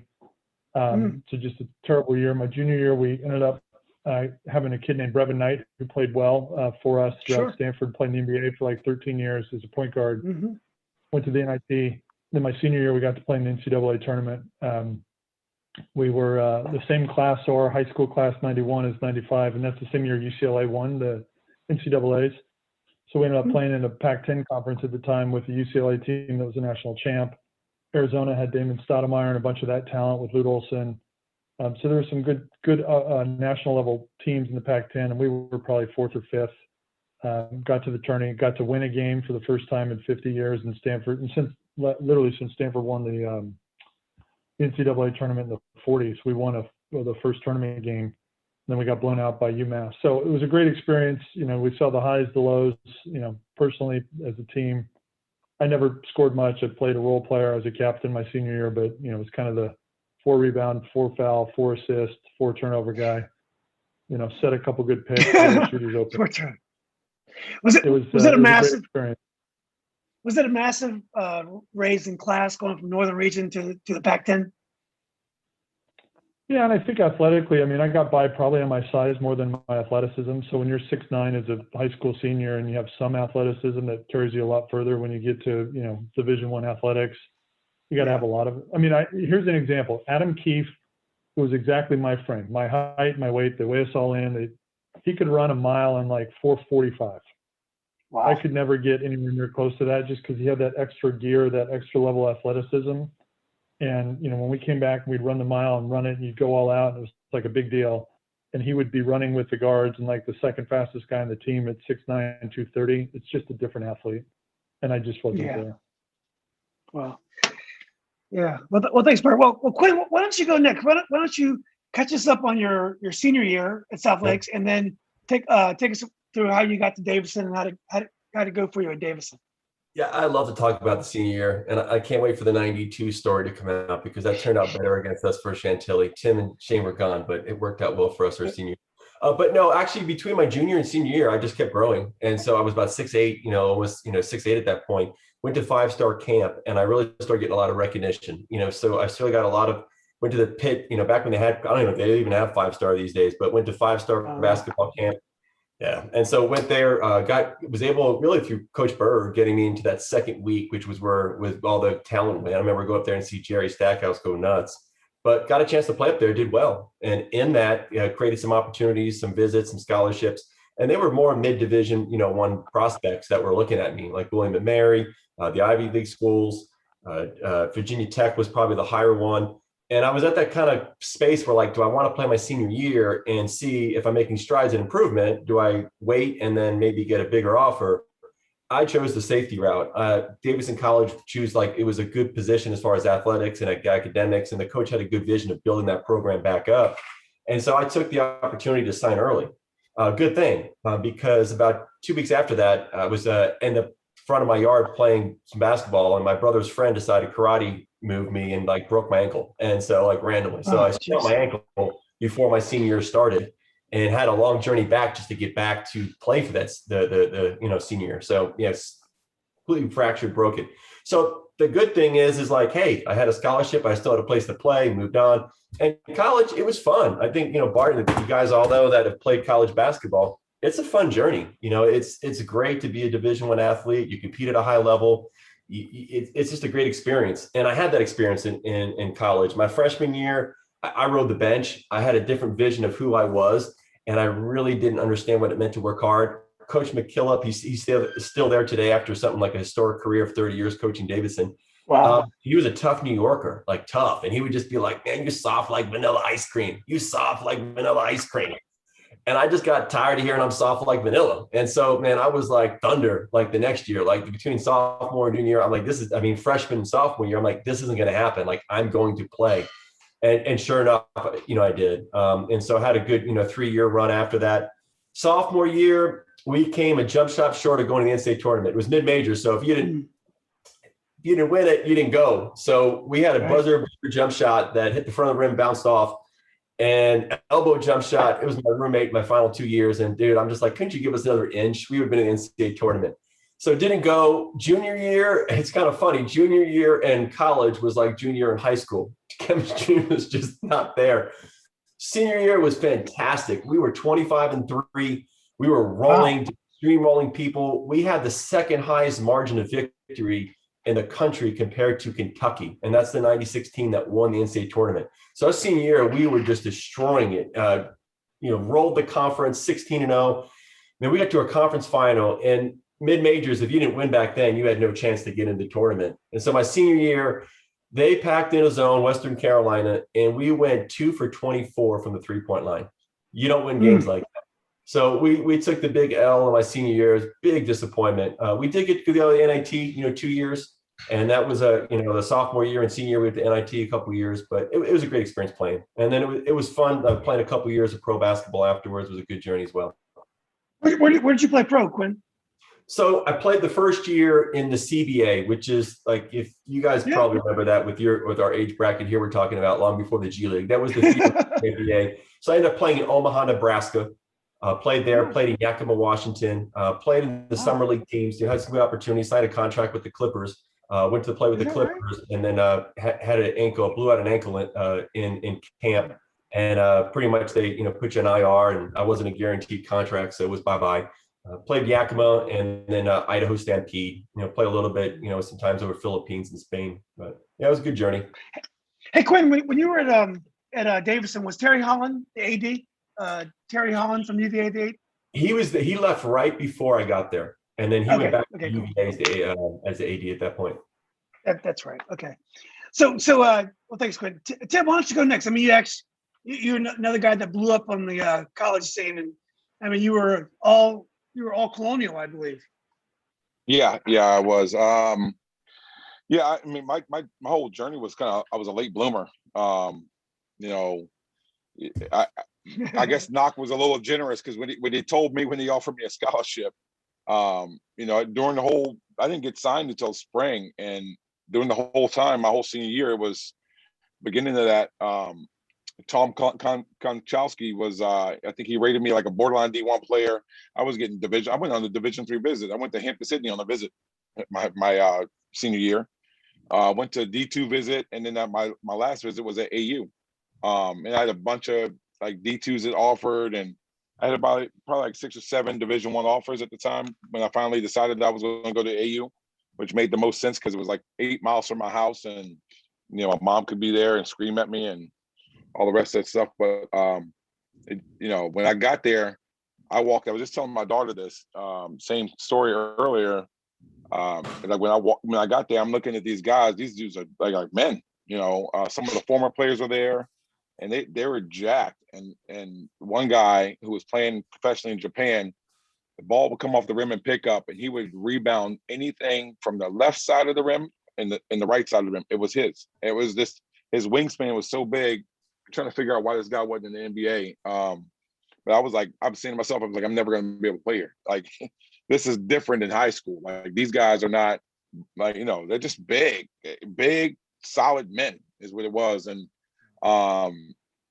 it was a kind of a rude awakening. I had to figure out how to play. I was a kind of the team clown early on in my freshman year, and just joked around all the time, kind of just to diminish the fact that I wasn't strong or ready to play. And one of the senior captains, we were doing some sort of strength test, and one of the captains came up and literally like mushed me in the side of my face and told me, I thought he was playing. And you know, when I looked up at him, he was serious. I jumped up like I was going to fight him, and he was like, "Get up, and I'm gonna knock you back down," or something like that. And I was like, you know, I remember I was so angry, upset. I was like, tears are coming in my eyes, and I didn't know what to do. Like, nobody came to my aid. Nobody was like told me to back off. He basically put me in my place. But I was about, you know, you know, the skin of my teeth. I almost got kicked out of there. My freshman year, we were joking around. My freshman year, we were joking around. We were in this little class, and we were going around the city visiting monuments. And me being the joker, the clown, I'm fondling the statues of all these museums, and you're doing obscene gestures with the, you know, now you can watch Cardi B. I was doing all sorts of stuff. You know? And we had the Virginia State All-Star game, and we went down to Lynchburg or somewhere, where the heck it was.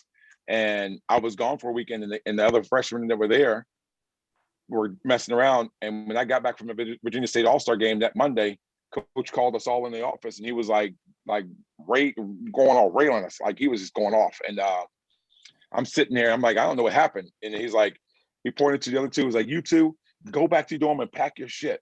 Get out of here. You're going home. And then I'm like looking, I'm like, oh man, I'm the guy who was the clown. I'm the one who was doing all this stuff, right? And so he looked at me, he goes, you're lucky you weren't here this weekend, or you'd be going too. And I was like, from that point on, I was like, done with all the joking, done with all the clowning. And that kind of set me straight to a degree. But for a while. Well, but you know, I was the life of every party. You know, when I hung out, but I was the guy who, you know, we had this guy who was 6'7", 240. When I went in there, he would beat you up every day in practice, elbow you in the nose, break people's nose, want to fight you playing PlayStation. This is a horrible teammate. Games come around, and you know, guys would get in the heat of a moment, and he would be at the other end of the court like watching it. But he would abuse us every day in practice. And so I became him, except for like I was not the guy you wanted to play against in practice. I just went hard all the time. Guys would complain that I hit him with elbows or what have you. And I wasn't doing it on purpose. I was just playing hard. And then but I became the opposite of him in games. We'd be tussling with like JMU, big jokers, and I'd be running to people's aid, and I was stepping in front of them. Like, so I became a guy who was like, I would do anything for my teammates. And even though I was going to go hard when I get him and hit him, and you know, we would fight, playing pickup, we would get in fights. But in the games come around, I was always the first guy stepping in. and it just kind of just spiraled into being. It's different kind of work. Like the work that my daughter has put in to get to where she is different. We didn't have trainers and skilled trainers and people that could build your game. You just went and played pickup and just played and played and played. We go to the parks and play and play and play, and you just kind of naturally got better from just attrition. You just learned, right? And that's kind of what happened with me at AU. By my sophomore year, I think I started 8 or 9 games my freshman year. My sophomore year, I started the entire season, was the 3rd leading scorer, and then went from averaging 10 a game to 20 a game from my sophomore to junior year, leading the conference in scoring, was first team all CAA 2 years, and then played overseas for a number of years, and just having a great opportunity to kind of recalibrate and experience other cultures and really getting a greater appreciation for the life that we lived here on this end. So I wouldn't change any of that for the world. We didn't get a chance to sniff any of the NCAA tournaments. We were always finishing 3rd or 4th in our league and things of that nature. But it was just one of those things where we could never put the run together in the playoffs to get it. And so, but I wouldn't change it. I would go through it all again because it was a time of refinement for me, and like a coming out party because my mom was so strict and my parents were so strict when I was growing up. Just kind of finding my way and learning the type of person I wanted to become. So it was really good.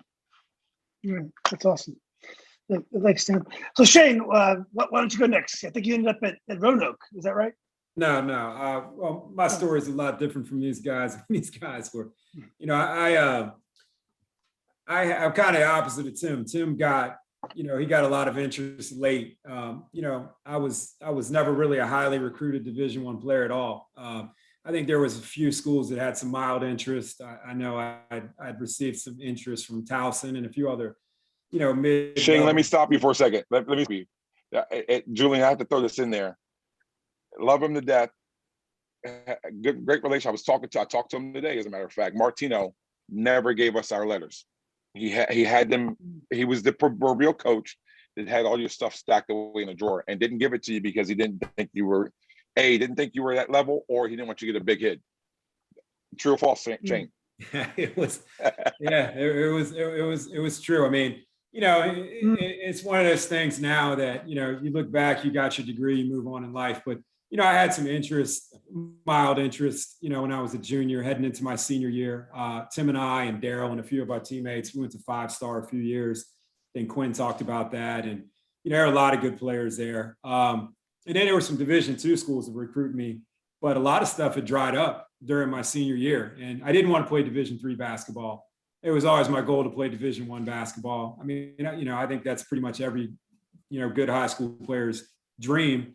And right after my senior year, not too long, my dad died of cancer, and that kind of threw my whole life out of whack.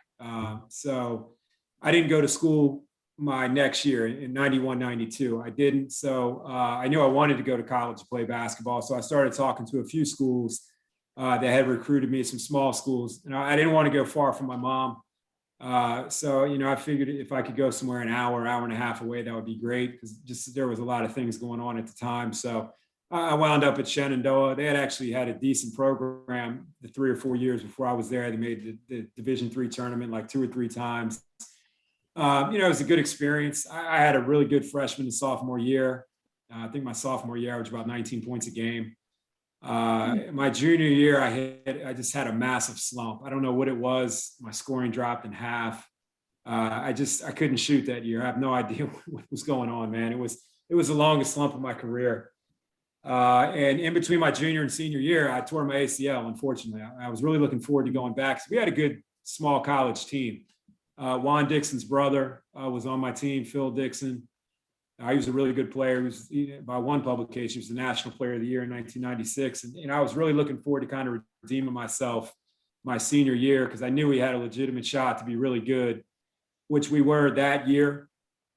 But blown knee out really messed my career up. I made it back.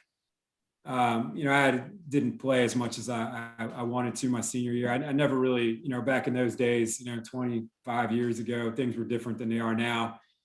And ironically, we made the NCAA tournament, and we were practicing that night, and we're getting ready to leave, and I blew my knee out again, and I just was like, I'm done. So my career ended with on my back in pain. But I had a decent career. I had about 1,100 points in my career, and our team was pretty good in my junior and senior year. But I wanted to get into coaching by then anyway. I was like 22, 23 years old. I just kind of wanted to move on. I was really happy I got my degree. I was only the second person in my family to go to college, which, for me was really important. And to be honest with you, I would have never gone to college had I not played basketball, whether it be Division I, II, or III. So, me personally, that helped out. And, I'm appreciative of the opportunities I got. So I remember a few years later, Shane, you were like JV coach at Stewart or something like that, and you had no talent. You had no talent at all.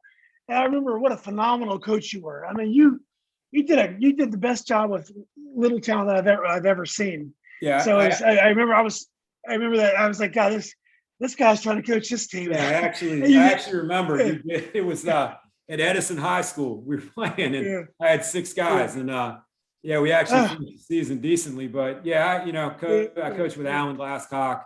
He was a great coach. He was a great guy to learn from. And then Bob Veldren for a few years at Wakefield, and I coached for a year or so, a little over a year at McLean.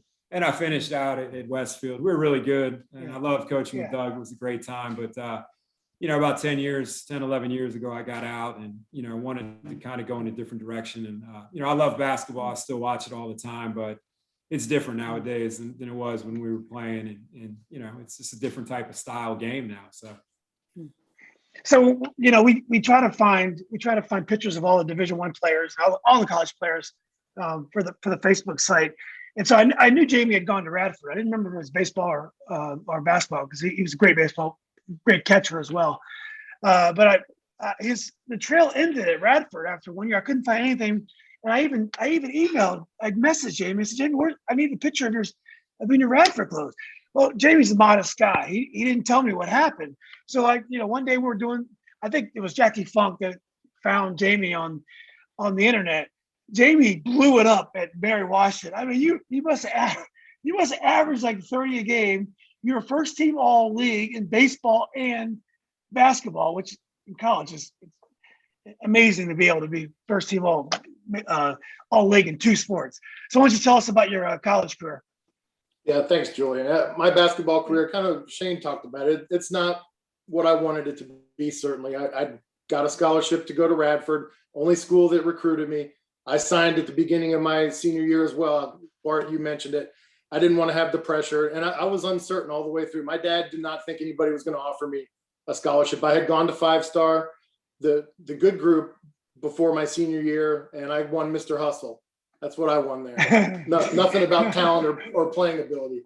I had Jimmy King. Personality. I had Jimmy King and Darren Horn and Andrew Leclerc on my team. So I was the rebounder, 6'2" guy. Yeah.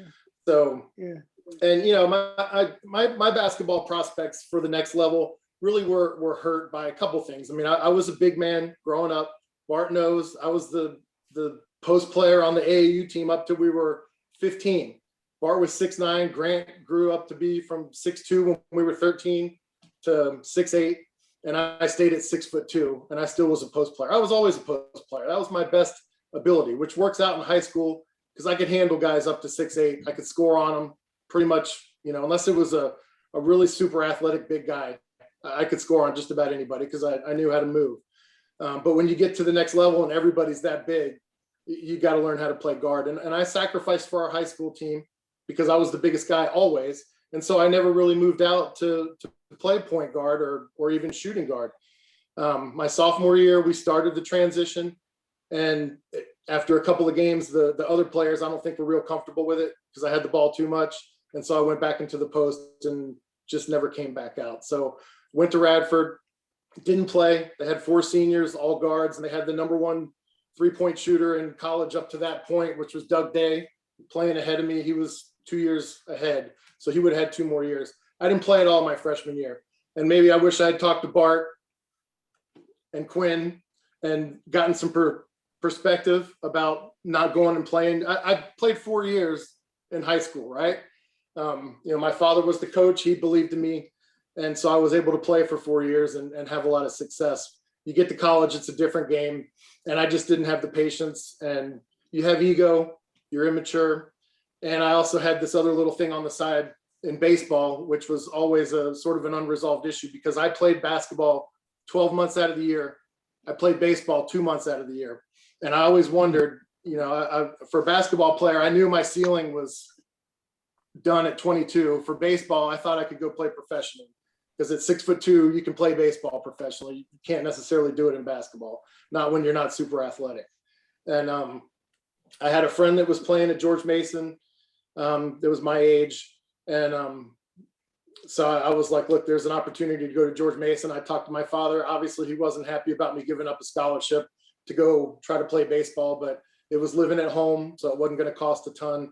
So in hindsight, I should have never left Radford. I probably would have gotten to play for 3 years like the other guys here described, and I probably would have done just fine. I think as I got into it, I was developing as a guard, and I probably would have been okay, but I just didn't have the patience to stay.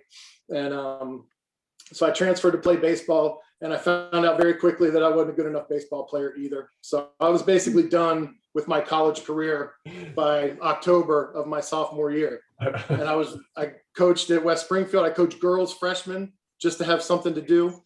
And I was done. I wasn't happy.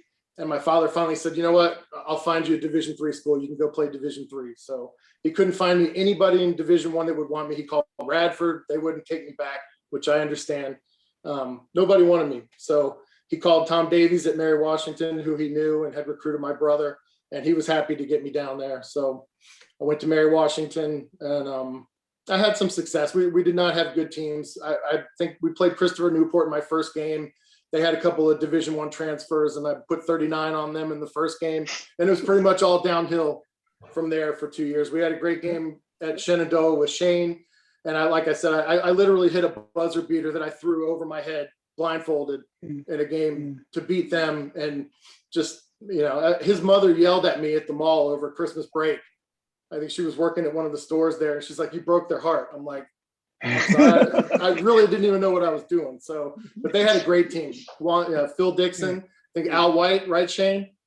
Yeah, Al White was a great basketball player. I mean, he was just a guy who was a 6'2", 6'3" guy who just wasn't big enough to play Division I. But, he and Phil were great basketball players at that Listen, level. if I'd have known where you were, my grandmother lived in Front Royal. I would have gone to Shenandoah like that. We would have had a hell of a foursome. We would have. Yeah, definitely. Yeah, so I did basketball my junior year at Mary Washington. We were abysmal. And my senior year, I was like, you know what? I'm going to go out and play baseball. I think I can play baseball. So I ended up playing baseball just my senior year. And we had a little bit more success senior year of basketball. The team, again, was not great. I averaged about 20 points. I scored just about 1,000 in the two seasons I played. And then I did go out for baseball, and I was able to make all conference. So that's my claim to fame. I was all conference every time I ever played in any sport. And I don't count Radford because I never got off the bench other than to shoot a couple free throws and mop up time. So not what I wanted, but like Shane said, I got a degree. I'm happy. I got a wife. I've got kids. My parents are still happy and healthy. So it's all good. For a guy who played JV basketball in college, to be all league in two sports is an amazing achievement. I think you're selling yourself short there, but you had huge. I mean, you had a huge reputation coming out of high school. I know it's tough, but you're a great player, great career. So guys, I've taken a lot of your time. What would quickly just tell us what you're doing these days, and plug whatever you're up to. Quinn, why don't you go first? What are you up to these days? I spent about almost 2 decades in the fitness world. So I worked in terms of management, mid-level, senior level management in terms of the fitness space. And then I was a COVID casualty. So last year I transitioned. So the role, the place, the position I was at out here in Austin got eliminated. So I just kind of picked up a journey of calling, a passion, and I'm in the coaching business. So performance, leadership, life coaching, performance for business leaders, and helping build high performance teams. So it's kind of what I'm up to now. Awesome. Well, you got a great personality for that, a great story for that. So I'm sure you'll be incredibly successful. Bart, I don't know if you can hear us. We'll come back to Bart. Tim, oh, Bart, can you hear us? Can. Sorry, so what I'm up to now is dad duty. I've three daughters, one of which is still in Ohio, Apple Hill. But I'm out here in Silicon Valley, so didn't go far from Stanford. Kind of after career, screwed around for a little bit, tried my hand overseas for about a hot second, Hungary, came back, realized I was done years doing commercial real estate. So I work at a company, large commercial real estate services firm. We do brokerage, and because of where we live, we end up representing a lot of technology companies. So you get the high tech osmosis through what we do, but we're surrounded by it. And right here, not too far from Stanford. So I'm 10 minutes from Stanford University in Palo Alto. So didn't go far from the university. I have to say I'm jealous. All your commercial properties coming down here to Texas, just so you know, Bart, man. It's all moving in there. I know. We're the nerd bird is in effect. San Jose to Austin is like, the best pipeline of tech talent. We're seeing exodus, our market, land in yours. So your home values should feel the benefit of that for sure. Okay, awesome. No, well, thanks, Mark. Hey, Tim, why don't you go next? I know you tell us what you're up to, and also quickly just tell us about your amazing your, protege daughter there. Yeah. Well, I after the playing career stuff, I was messed around in telecom for a while, and then was feeling unfulfilled. I was chasing some men's leagues and stuff like that, just the itch to play all the time. And then a buddy of mine asked me to get into coaching. So for the last 20 years, it's probably the most consistent thing I've done is I've been in coaching. I've coached in high schools, various high schools, high level private schools. Back in the day, I was my first head coaching job was at Notre Dame Academy. Won a state championship there. The team went 33-1.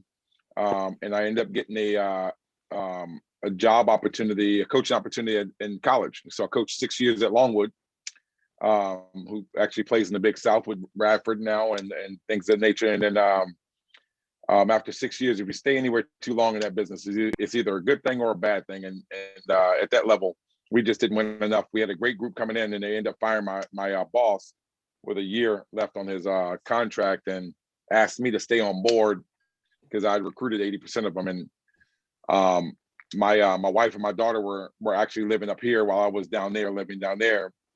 And we had just adopted my sons. And so my wife was with all three of the kids by herself. And I was kind of feeling bad for chasing my dream while she's raising the kids, which was kind of the absentee father thing. And all the while I was down there, I was coaching my daughter from second grade all the way through. I was allowed to coach my daughter. And then so I left that job and came back home. I was a head coach at Archbishop Carroll in DC, which was not a great situation for me. But I ended up working there for 7 years. I coached 4, and I was a dean of students for the last 3. And then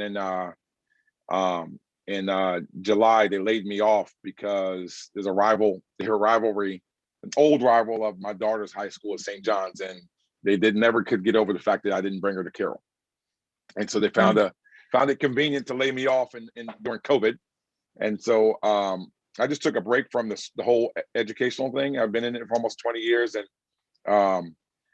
the dean, it was just really stressful. So I'm now working at Fairfax County government in the tax office and tax administration. And so doing something different is a lot less stress, but I'm still coaching.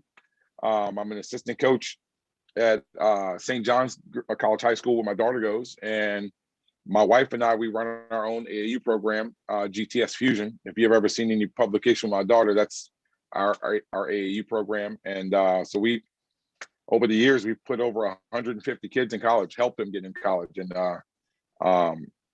my daughter is obviously the name and the face behind the machine because, everybody knows who she is. She's the number 1 player in the country and has been highly touted and has a bunch of accolades. Most recently, she was named the 2021 McDonald's Player of the Year for the girls. And wow. we're excited about her journey. She's committed and signed to play at UConn next year.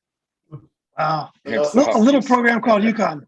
Yeah. Yeah, Well, yeah. Tim, thanks. That's awesome, man. You've done amazing work. And I forgot to mention, Tim's wife is Katie Smirka Duffa, who played at Madison like Bart. Yep. I mean, Yep. many feel she's the best player in the history of the Northern Region, girl on the girl side. So your daughter, it wasn't a fluke. So You want to Shane, know what it feels like to be the third best player in your household? Come ask me. Exactly. So Shane, I know you talked quickly about you told us about your coaching and refereeing. I know you're still with the school system now. Is that correct?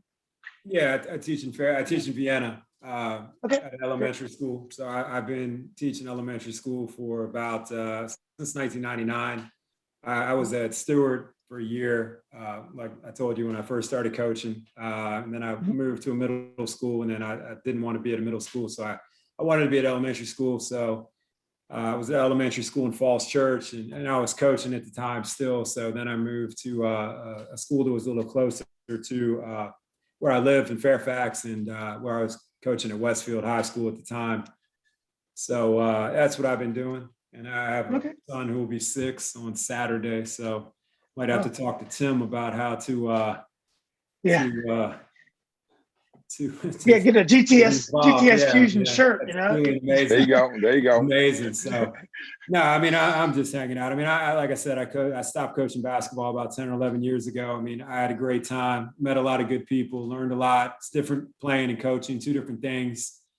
But you know, it's as everybody knows, it's time consuming. I mean, it nowadays in high school, it's basically all year round, and you know, it's different than it used to be. And you know, there's just a lot of demands on coaches now that you know are a little unnecessary in my opinion. But yeah, I had a great time. Met a lot of great people, a lot of good kids, and we finished up really successful at Westfield. And then I kind of called it quits after that, and you know, still watch a lot of basketball and all that. So that's about it for me. You're always up for a good argument.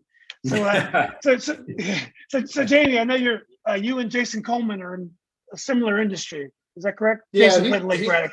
Yeah, he works for Jenkins in restoration. I actually work for Travelers Insurance and property insurance. I started with Allstate 1997. I walked in my first day, and my mentor that was going to teach me how to do my job was a guy by the name of Mitch Madden. You guys all know who Mitch Madden is? Yeah, Kevin Madden's brother. Played at North Carolina, Kevin's brother. I had seen Kevin play down at the state tournament. Mitch was a sophomore when he was a senior. So the apple doesn't fall too far from the tree there. But I've been in insurance for 24 years now. I tried coaching a little bit. My father, after he retired at West Springfield, went out to Osborne Park, worked out in Prince William, and I helped him a little bit, but I'm a player, not a coach, just no patience. And I would get thrown out of games. I just go berserk, you know, I just had no patience for it. That's the only comparison between me and Magic Johnson you'll ever see, is that Magic wasn't fit to be a coach either. He was a great player, but no patience for the players and having to try to teach them how to play as good as he did one time. So Michael Jordan too. But I guess I just knew I just didn't have it. My father was a brilliant coach. He could teach everybody how to play. I just didn't have that. So, and my brother found out the same thing. He coached a little bit at Lake Braddock with Martino, and then but it just never. He decided to go be a cop and did that for his career. So I got 3 boys.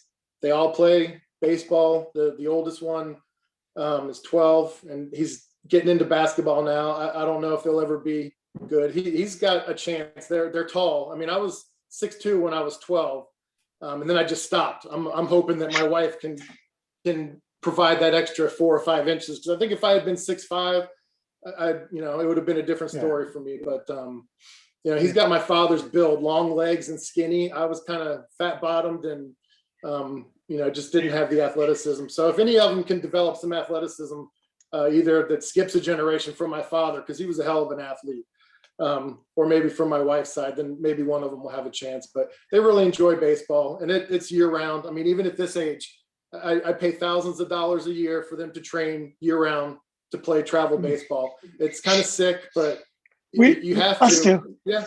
Yeah. You have to keep up with all the other kids. So, you know, if he's going to play baseball and basketball, I'll rely on some of the experience I had, because I had a lot of people talking to me early on in my high school career telling me, you got to pick one. You got to pick one. Stop playing the other one. Just pick one and focus on it. And I just didn't want to do that. And I think in the end, that's probably what derailed my college career more than anything, is not really focusing on one. But, you know, some guys are good enough to do it, but they're few and far between. So, you know, I can't complain. I'm happy. And again, I want to thank you, Julian. I want to say hi to all these guys. I haven't talked to many of them in 20 years. Quinn, you're the only one that I didn't know going into this call, but me too. Shane and I had played together. Fudd and I played together. Bart and I played AAU together. And it's an honor. Really, it was an honor to play with all you guys and to compete against you. And that regional tournament is the best memory in basketball I ever have. So. Thanks, Julian. It sucks that we lost. And Ryan Contreras wanted me to say, screw you guys. It sucks that we lost. So. Yeah. No, you're welcome, Quinn. Look, first of all, Jamie, your father wasn't just a good athlete. He played with Jerry West at West Virginia. He did. So you guys were the basketball players I always wanted to be. You guys were awesome players. And not only were you awesome players, you actually accomplished a lot on the court. It's great to be a good player, but you guys actually won games, won big games, and you did things I always wanted to do. I appreciate you taking all this time to participate on the group and also to do this. You know, I think it's great to create this history of Northern Region, because we had a good thing. The high school basketball is not like it used to be, but we still have these great memories of what you guys especially did. So again, guys, thanks for doing this. Let's keep in touch, and hopefully, you know, we'll be communicating on the group, you know, for here on out. Yeah. Julian, I have one thing, and guys, I just want to say this. We've been working hard with my daughter's stuff, and for all of us that play college athletics, you know, it's a hard grind with the not getting paid type of stuff, and you know, all the naysayers out there to say we shouldn't get it, but we know how hard it is day in and day out to grind that way. But she has her little brand that she's starting, so if you get a chance, you can go out and support it. Age 35. And who playing it? Are you gonna get me an interview with her if I support her? Absolutely. Okay. Absolutely. Okay. Anytime. All right. Well, hey, Julian, well played, man. I love that. That's right there, baby. Look, I want exclusive interview, Tim. Julian needs exclusive interview. I'll give you anything you want until Gino gets his claws on it, and I have no say so after that. Well, then it's over. I better get it this summer before she goes to college. Yeah. June 1st. That's it. It's the deadline. That's it. Okay. All right. Again, guys, I really appreciate it, guys. All right, thanks a lot. Jamie, tell you we hope it. See you, Bart. Hey, Bart, I'll hit you up and get your information. You talked to my dad one time. He wants to talk to you. Let's do that. Please tell him I said hi. Hey, Bart, give Grant a shout out for me, okay? Bart, give Grant a shout out. I don't know what he's doing. Is he a Facebook person, or can I track him down on social media? You'll find him. He's out here in the Bay Area. Cool. But I'll definitely let him know. Okay. And I don't know, we should exchange email. I know we got the messenger stuff, or maybe on that message, let's throw each other's email there so we can at least stay in touch, forward messages, and say hi. Cool. That'd be good to do. Sounds good, fellas. Sounds good. I see you guys. Good times, guys. Be good, y'all. All righty.